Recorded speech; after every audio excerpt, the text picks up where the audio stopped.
There is among a lot of Americans, including those who don't have any property and don't have any security of employment or income, there is a powerful resistance to state influence. It comes, I think, partly from the frontier. It comes in part from a sort of Calvinism that's quite strong among old pioneers. Has been handed down. It comes also, of course, as a legacy of the Civil War.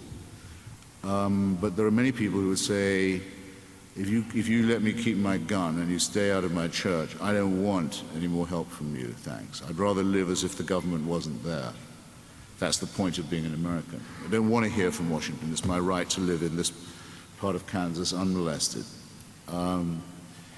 This is paradoxically very beautifully expressed by a Tea Party rally, a placard that I'm sure some of you saw recently saying, keep the government's cotton-picking hands off my Medicare.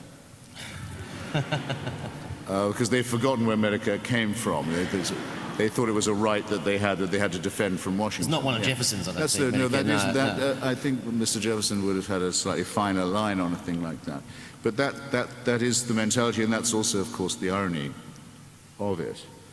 I deep down think Americans don't really want health care. They certainly don't want it if they have to pay for anyone else to have it. They think life should be risky. They think you should be taking your chances. They look down on countries where the government tries to make sure that everyone's life works out. So what do you make of the Tea Party movement, and are you concerned by the tenor of the kind of groundswell of American politics at the moment? Do you think it's dangerous? Well, my new line on this, which I've tried out on a few people already, is the Tea Party movement proves that all politics is yokel. I went to one of their big rallies on Capitol Hill the other day. I took my daughter, and in front of me there was standing in front of us there was standing a guy who said, we didn't bring our guns, and then on the other side said, this time.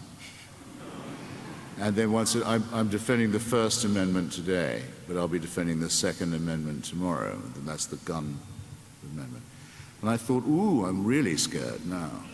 It seemed pathetic to me, actually. There was a note of desperation to it, and pathos, I thought. These are people who, in part, they don't recognize the country they used to grow up in. Small town, church, monochrome. They feel it changing, they feel powerless to affect it, but they're absolutely powerless to change it back. It's not going to change back. There's something plaintive about it. And of course they are, I don't want to sound like a snob. Oh, what the hell. It's a bit late. A lot of them are saps, is what I have to say. I mean, anyone who thinks that Sarah Palin isn't just cashing out on this and is going to make a few $1 million on her book and then leave them flat is a fool.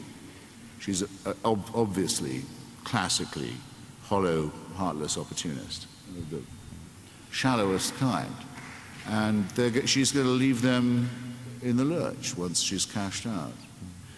And she seems to be the one who is their Pasionaria, or their Joan of Arc. Well, this is no good.